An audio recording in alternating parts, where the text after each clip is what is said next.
I was originally going to start this video ragging on Konami and how they don't care about their fans or their IPs. I was going to talk about how we got nothing more than a tweet for the Phantom Pain's 9-year anniversary, whilst Kojima posted and reposted fans' tweets. I was going to talk about how Team Silent were kicked to the curb ages ago whilst Konami outsourced for generic horror games. About how Yu-Gi-Oh! Is a shell of its former self and how Castlevania would have been forgotten if it weren't for Netflix. But then, Silent Hill 2 came out, and it reminded me Konami may be heartless, but their developers aren't. Though Ascension was Ascension, you can tell that the people making it wanted to make something interesting and entertaining. And at the very least, Silent Hill 2 is a beautifully crafted game that honors the original really well. And that's all thanks to the developers. Though I'll wait for a nice Steam deal to buy it, the hour of gameplay I've seen has given me hope for future projects. It looks like Konami actually allowed the development team to develop a good game. However, I'm still on the fence as to buying a Kojima-less Metal Gear game, even if it is just a remake. But let's get to why we're all here. Metal Gear Solid V: The Phantom Pain. And does it still hold up after 9 years? Well, to answer that, we need to start with Ground Zeroes.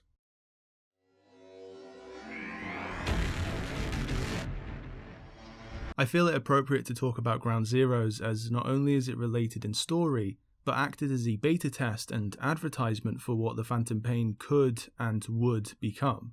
Though there are similarities, the two games are quite different. At launch, the game was seen as a revolution in action stealth gameplay, evolving everything we had from previous titles whilst refining the gameplay into something described as perfect.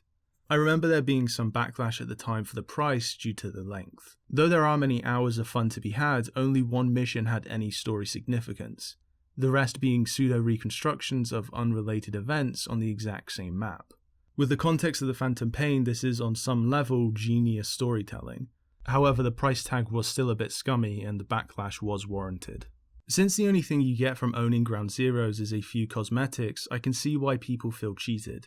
Seeing the POWs I rescued joining Diamond Dogs though did warm my heart. In terms of the story though, it's mainly there to give us context for the jump between Peace Walker and the Phantom Pain. Though it is used for a lot of theories about Venom, it feels as if it was made to show Big Boss's transition into the man he said he would become at the true end of Peace Walker, the man he is in Metal Gear 1 and 2. It's just a shame we don't see or play that transition ourselves.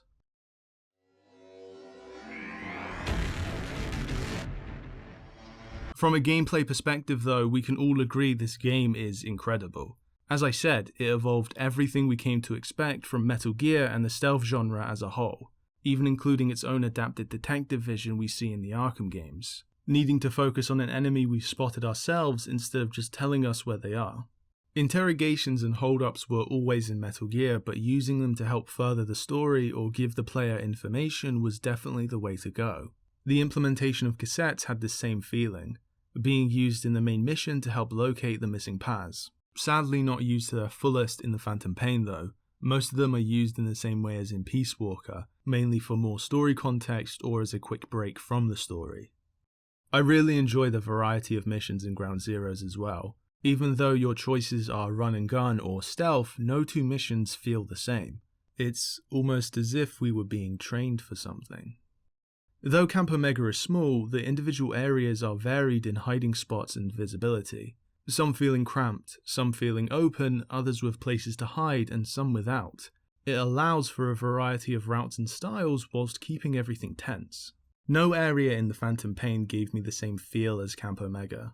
Places like Nova Braga did use a mix of open and cramped areas to utilize snipers, cameras, and guard shifts effectively, but I found myself usually sneaking in through the same two entrances. Places like OKB-0 felt too open though, and really only had one or two ways of navigating the area itself. These wouldn't be too bad, I just wish there was more variety within the variety like how Camp Omega felt. This gripe is mainly for side ops though. Missions use guard locations and rotations really well to add to the tension and forces you to think before you sneak. The main difference between Ground Zeroes and the Phantom Pain is the gameplay outside of the controls.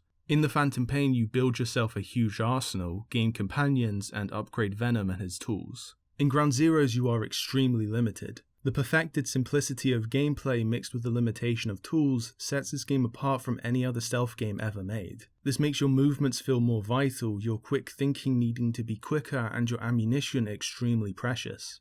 The game is amazing from a gameplay perspective. I just wish there was more of Ground Zeroes in the Phantom Pain. Like I said though, it's as if we were being trained for something.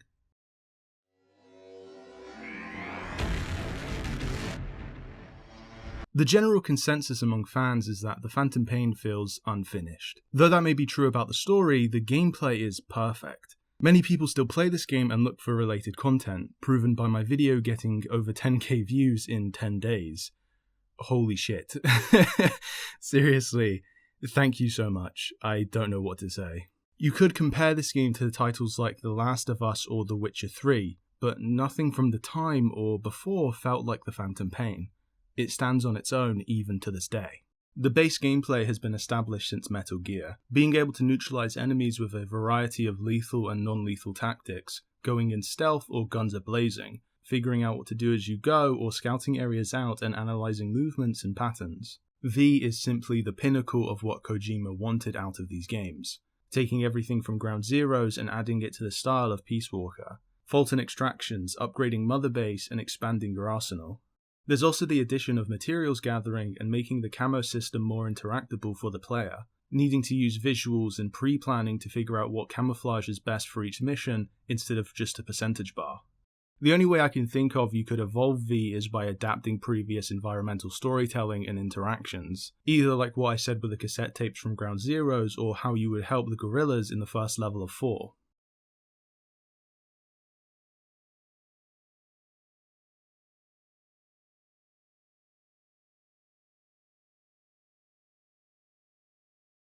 I'll talk more about the open world itself, but first I wanted to look at V's story and its relation to the gameplay.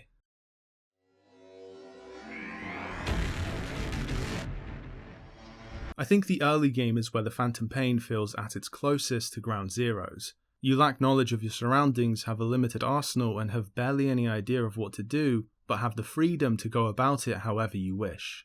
The beginning few missions in Afghanistan are also varied as to your objectives and confine you in small but different areas of the map. Phantom Limbs is a perfect example on how to make a tutorial level. Like most Metal Gears, you're thrown straight into the deep end, but have the assistance of Ocelot if you choose to listen to him. Behind you are some ruins you can actually practice the controls if you wish to, but I suspect most of us were too busy admiring the beauty of the world on horseback. This opening level introduces you to everything the game has to offer: scouting, information gathering, the basics of stealth, guard rotations, and mission tasks. Ocelot also mentions that Kaz only has a few days to live, giving us a time limit and hinting at the day and night system. This time limit also adds a sense of tension straight away. The depth to which these systems work has to be figured out through playing the game though. Your hand is not being held, but with a variety of these early missions, locations, and objectives, you will learn pretty quickly. Teaching through playing or allowing for this kind of freedom and exploration is a huge part of what makes Metal Gear Solid games so fun and beginner-friendly, whilst also allowing veterans to adapt their playstyles. It's not until Red Brass where the game truly allows for freedom in missions. Not saying you feel trapped or that the previous missions are linear, but they are very specific missions. However, the more story within a mission, the more linear it does feel. Every mission in this game is very simple. This is your objective, go handle it. The way you go about these missions are based around creativity and pre-planning. Being able to replay these missions later but with better equipment and more experience allows for a lot of replayability. No two playthroughs feel the same unless you choose for it to be that way. Sadly, the amount of openness to this game takes away from the story itself. Rare does any mission actually feel like you're doing anything to prevent Skullface. The story only gets more interesting when the vocal cord Parasite is first released onto Mother Base. I have a theory as to why this was done, but I'll get to that later. There are other endings in the form of Truth and A Quiet Exit. Both are unlocked via aspects of the gameplay outside of completing missions. Eli escaping Mother Base though is through side ops. Including killing Skullface, none of these endings feel like actual endings though. The game continues in a way that doesn't feel like a post-game or extra story. It just feels like an endless slog trying to make you feel like your actions mattered. Again, more on that later, but let's talk about the open world first.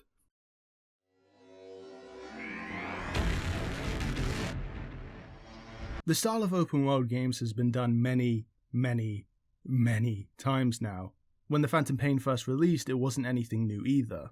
To this day though, they're mainly collectathons for your dopamine hits with some puzzles for in-between story missions. The Phantom Pain took a different approach. I wouldn't say that it's better than other open world styles, but it certainly isn't worse. It tried something new and worked as well as a first attempt could. The difference between a boring or interesting open world game is using a unique aspect of the gameplay to keep the exploration fun, interesting, and long-lasting. Assassin's Creed uses parkour to keep a fast-paced flow whilst allowing you to be creative with how you go about facing obstacles, utilizing different types of assassinations with different weapons or using the public to stay hidden. The Witcher 3 encourages exploration by putting a good distance between collectibles so you aren't overwhelmed. This allows for times of calm to admire the beauty of the world, only being interrupted by monsters, enemies, or hidden treasures. Though I love Sonic Frontiers, I have to admit they don't utilize Sonic as well as they could, making you feel slow in the missions whilst the platforming in the open world feels weirdly placed, random, and repetitive. Other games try too hard to stuff in as much as possible or focus too much on the world itself. What the Phantom Pain does is focuses on using stealth and/or an array of weapons to neutralize targets in a variety of fun ways, rewarding you for playing the game. Though not everywhere, you can also interact with different objects to distract or take out your enemies as well. What sets the Phantom Pain apart from other games is the buddies. Many games have buddies, but they tend to be one in which you bond and grow with throughout the story, using them in interesting ways to help you through your adventure. Most of the time they're there to keep the story going or so you don't feel lonely, not having any real effect on the gameplay. In V you have 5, each with different abilities in which to combine with the many different playstyles, all having drawbacks to not make them overpowered but still needing skill to utilize them to their fullest.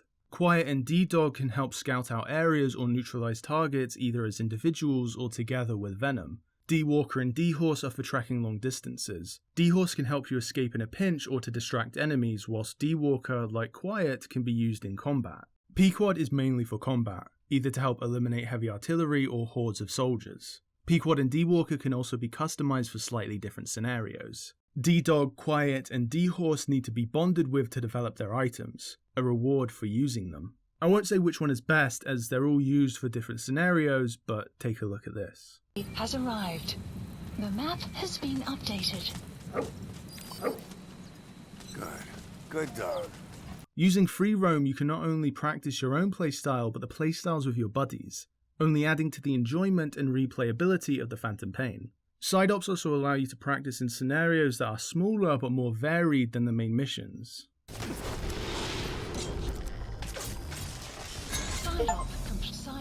Oh my god, finally! A huge part of this game is upgrading your mother base, allowing for more recruits to join, which allows for more of an arsenal to be built. Especially with the open world formula, side ops add a lot in terms of content, either getting special recruits, blueprints, materials, or rare animals. The scenarios they put you in helps you practice if it's your first playthrough, allowing for creativity without needing to worry about ranks. The exploration also allows you to see areas you wouldn't normally go out of your way for. Though some places can be bleak, some of these areas can be truly beautiful, especially for the time. Sadly, when reaching the late game, you'll find yourself repeating the same 3 tasks. Eliminate armoured vehicles, tank units, or heavy infantry. These missions are the exact same thing and will normally be found in the exact same locations. It feels very similar to the time I watched the endless 8 episodes in The Melancholy of Haruhi Suzumiya. For context, the characters were trapped repeating the same day over and over again. From the viewer's perspective, this lasted 8 episodes that were almost completely identical. There was never any payoff as well, which left viewers angry, leading to the anime cancelling shortly after. In both cases, it feels like if there was a reason for this repetition, maybe something plot related, actual character development, or an extra mission, then the slog would have been worth it. Or maybe just not making it drag on. Sadly, you get nothing for this. Like Haruhi, the story would have been the exact same if there was less of this content, making us feel like we just wasted so much of our time. Side ops like the Wandering Mother base soldiers are fine as they affect an important plot point and you're able to play around with the different ways to extract them. The Wandering Puppets are similar as you have the freedom to have fun and test different ways to extract or eliminate them. Extracting them also gives soldiers instant service medals, so leaving them late game for S ranks is really beneficial. The weaponsmiths also give us something more than just a recruit. A lot of the extra content suffers from similar problems as well. The later story missions are really short and aren't necessarily a challenge. In terms of the story, they feel out of place, like they could have been an important side op instead. In terms of the game itself, it feels like they were implemented this way last second to give the players a few extra hours of gameplay instead of making something impactful. You also have the challenge versions of previous missions, which are fun but they have the same effect. Your reward for playing these are the previously mentioned story missions. You do get a purely cosmetic outfit for Quiet though, so it's obviously all worth it. Peace Walker did suffer from this as well with the Zadornov side ops, however the game had a full story that felt constant and impactful. It also put you in the right direction, implying that there was more to the game that you needed to figure out yourself. Though rescuing the lost children is the same thing, it just gives you a cutscene that was already heavily implied. The challenges in Peace Walker weren't necessary for the true end either, but it would help you get to that point if you did them. It felt more like additional content for the player rather than forcing in more content. Which is a shame because, like I said, the challenge versions of the missions are fun. I talk about why this might be a thing later, but it isn't an excuse for lazy inclusions. There's a gas covering the LZ! We can't land! Pulling back!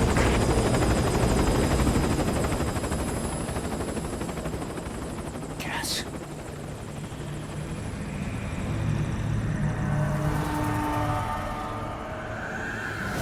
It's them. When you first learn about the skulls from Ocelot and Miller, they seem terrifying. Having them appear seconds later when you're only just learning about the controls, the world, and are extremely under-equipped works really well. You don't have time to overestimate them and you gauge they're an actual threat right away. It's just a shame that after their second appearance in Where Do Beasts Sleep, the skulls lose all their fear factor, being taken down in a few good grenade throws or disappearing rather quickly if you choose to run. They do gain armor in Traitor's Caravan, but it's more of a nuisance than a threat. By this point you should have powerful weaponry, and even if you don't, sleep grenades can knock them out before they even know you're there. Mist and armor skulls are technically different, but you wouldn't know until you saw them on the quarantine platform. Sniper skulls are a good alternative and are really cool. Annoying, but cool. The Quiet boss fight is really interesting. Having to search for a disappearing sniper while she has super sensors is a good upgrade to the sniper wolf fights in 1 and 4 and a good reference to the end. Now add 3 more to this fight. At this point in the game you will have either relied on Quiet a lot for infiltration or have completely forgot how she works. Either way they're catching you off guard by turning the tables, using a gameplay mechanic against you.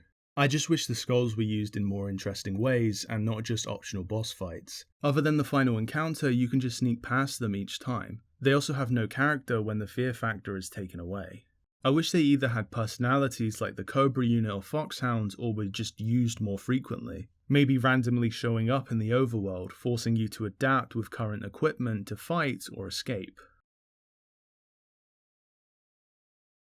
I actually got to see whether this could be a good idea in Faraz Passa's video where he uses mods to have the skulls spawn randomly during free roam. It would obviously have to work a bit differently though. If they spawn too frequently, too close, or as a 4, it would be more annoying than challenging. They'd also have to work as hunters, searching for you or hiding in certain locations for when you got too close like in Traitor's Caravan. It would also have to be kept to sniper and mist skulls, either separately or as a pair. Armor skulls would change a tense situation to just running away most of the time. Receiving parasites and soldiers with service medals without having to grind missions would be nice as well.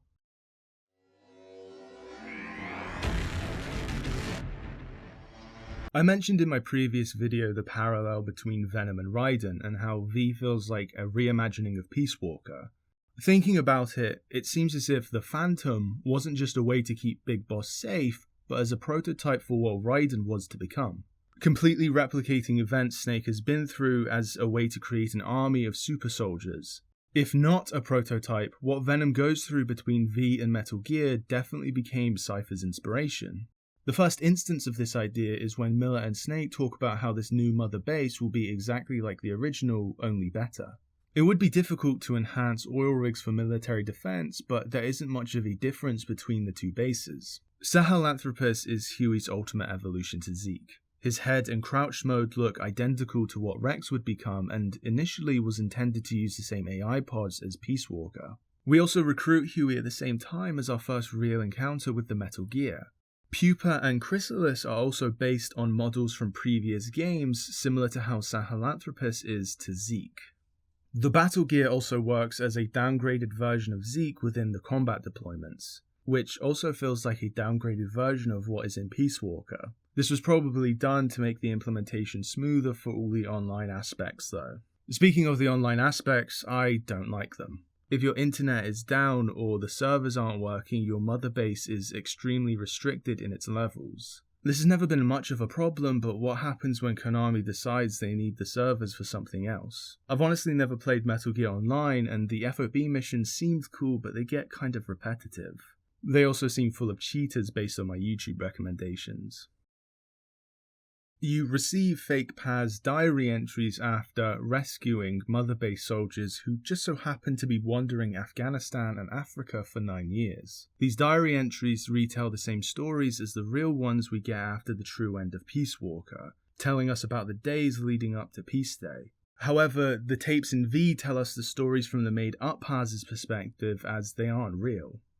As a whole, V feels like a console version of Peace Walker, updating graphics and gameplay but taking a darker, more depressed approach to the story. Without Amanda, Chico, Cecile and everything else though, this game just feels empty. As if we're simply a phantom of what once was.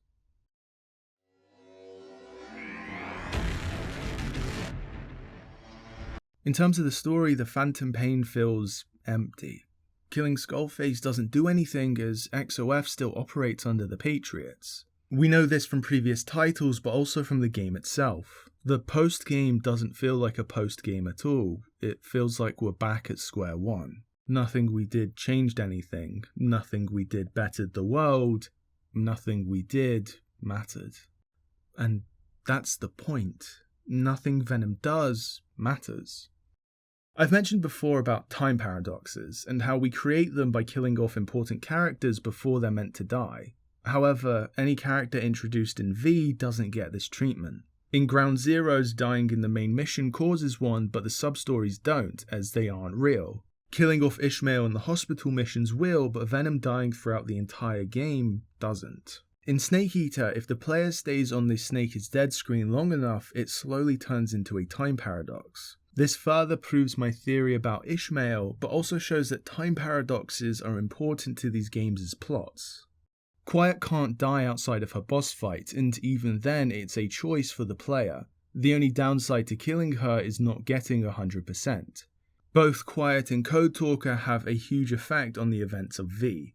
Quiet speaking any language could have completely ended the series, and she also saves Venom at 2 different points in the story. Killing her off means these events just won't happen. Code Talker is the reason the vocal cord parasite doesn't kill Ocelot, Huey, Miller and Snake either. He also gives us a mission that prevents Cypher from recreating Skullface's plan by stealing his research.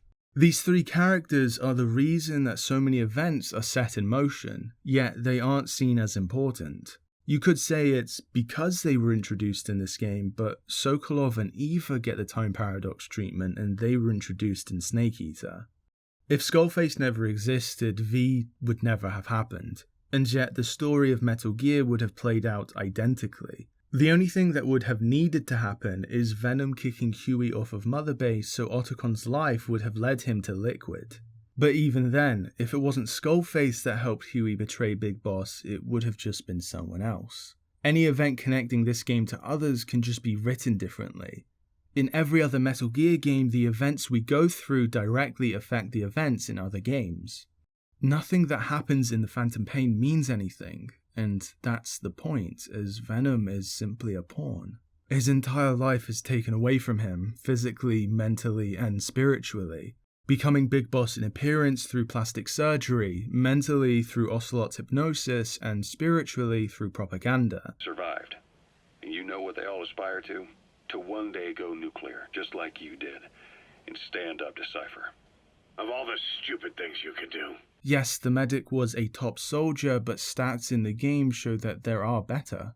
Anyone could have taken the mantle of Big Boss. Venom was simply the most convenient at the time. And so the game feels empty, bleak, and depressing to further enhance our connection to Venom. Proven through the character customization, anyone could have been Venom Snake. The reason the game continues after Skullface's death is because there is no end. The reason the post-game drags on is because there is no end. The reason Kingdom of the Flies wouldn't have ended the story is because there is no end. There is no end for Venom Snake. He's simply a pawn in different games of chess. Once one player is done with him, another takes their place, and then another, and then another, until finally he dies at the hands of Solid Snake in Metal Gear. At the end of the day, this game is amazing to play, either for the first time or for the 9th time. Though the story doesn't feel finished, the gameplay is extremely refined and enjoyable. Graphically, V still holds up to this day, especially compared to some AAA games. Until Death Stranding 2 releases, I don't think there'll be a game that feels like The Phantom Pain. I'm not saying other games don't feel good, it's just that The Phantom Pain is so unique. I'm going to put some funny moments in I had whilst playing the games, but I want to end off by saying thank you guys so much. At the time of recording this audio, I'm at 195 subscribers, and the previous video has 13k views. Fucking hell. Oh my god. Thank you so much, seriously. I remember I was messaging my friend getting excited over 80 views. I don't think my future videos will be as popular as quickly, but I hope you guys stick around. I don't want to or plan to only make Metal Gear content. The 9-year anniversary of The Phantom Pain just meant a lot to me, and obviously a lot of others. I have a lot of ideas and hope I can only improve from here. Again, thank you guys so much for the kind and insightful comments and all the views. It's weird that people actually like something I made. But now, on to the funny moments.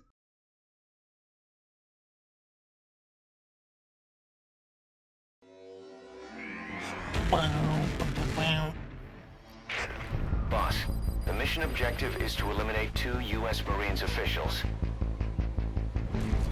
The pair were in Laos together, but retired after the U.S. withdrew its forces. They were a sniper spotter team.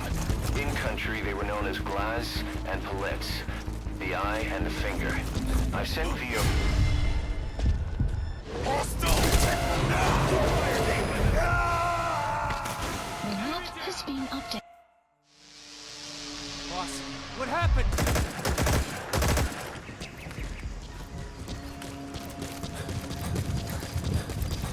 Oh? No, okay.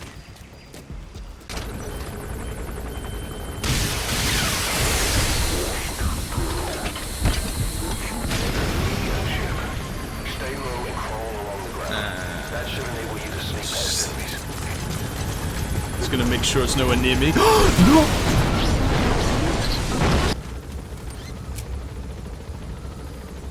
The map has been updated.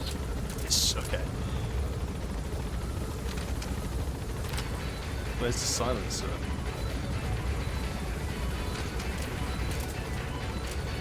It doesn't have a silencer? What?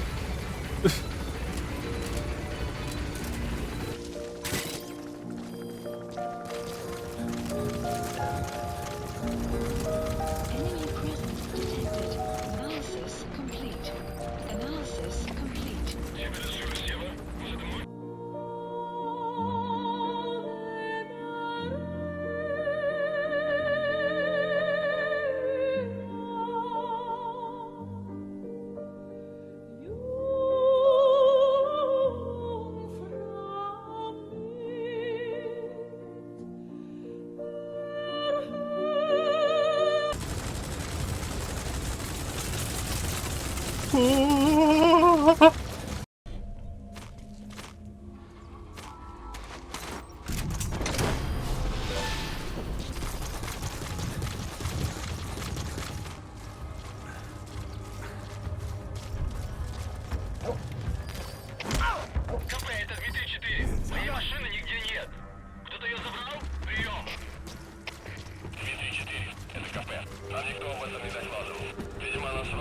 What the fuck? How did he see? Boss, you've entered a building. Always keep an escape route in mind when you head indoors. If you get surrounded, you'll have nowhere to run. That's a stun grenade. That's not what I wanted. Requested.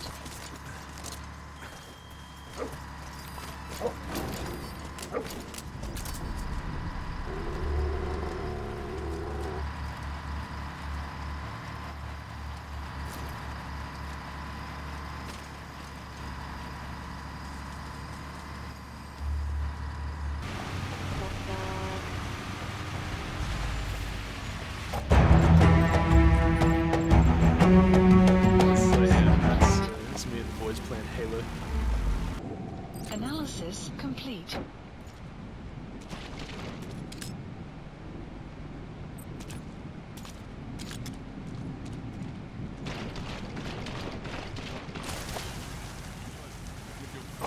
Why are they so far away? Who has a conversation like this?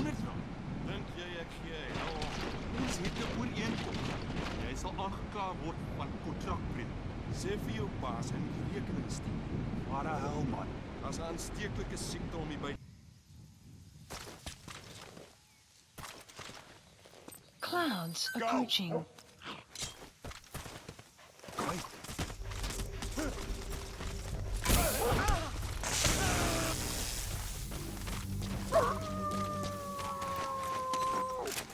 Zero never even told the boss about it.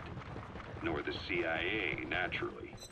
If Fox was Zero's silver bullet, XOF was the recoil when he pulled the trigger. Just like Newton's third law. While you were with Fox, Skullface was operating behind the scenes. Sometimes as your backup, sometimes as a mole or scout, sometimes as your cleanup crew. Fox's tale, making sure the mission succeeded and that you survived. We only have his word to go on, but Skullface's goal was revenge against those who'd use language to subjugate people. Those corrupting a people's identity by forcing a new tongue on them. Those using the power of language to control information. Naturally, that set his sights on Zero. To Zero, English was simply the most convenient code. But He's coming too. Roger that. Analysis complete. Oh, hello. What? You gonna extract him? Side ops list updated. Oh. Extraction arrived at Mother Base. I was. What the fuck? Why would you do that Development project has been added. Good. You captured it alive. to me? Why would you do that to me? I was about to get an S rank. Boss, we have an emergency. Please select a mission. I could do that. I think I could.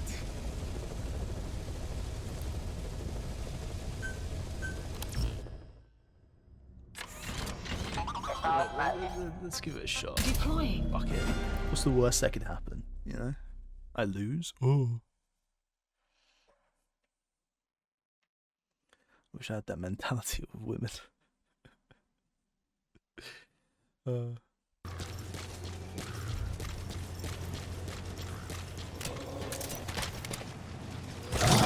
That's the target. Analysis complete. Ooh.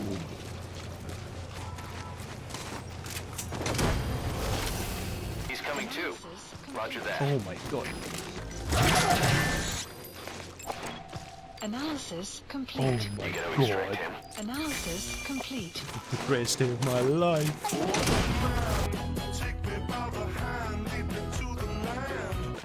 Roger that. Fuck away from me.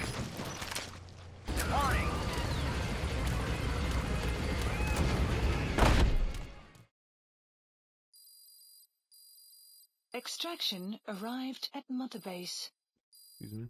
people want this anime canceled before it even comes out. It's called My Wife Became an Elementary School Student.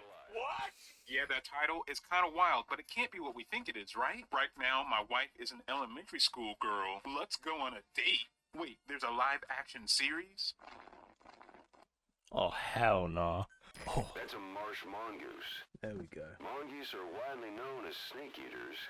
Careful one of them doesn't get you too, Snake. As what?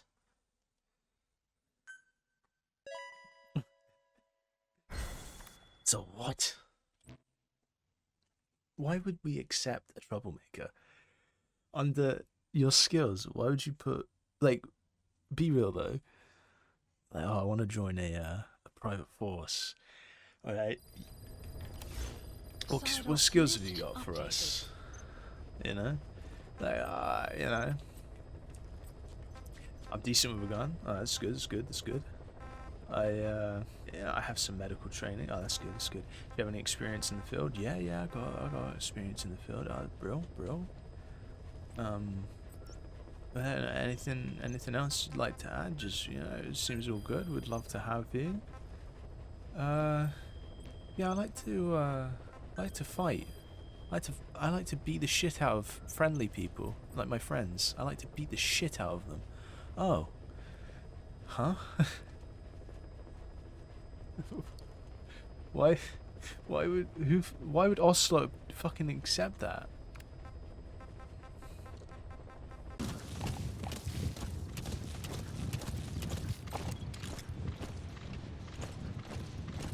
Yo, it's the guy from Disco Elysium.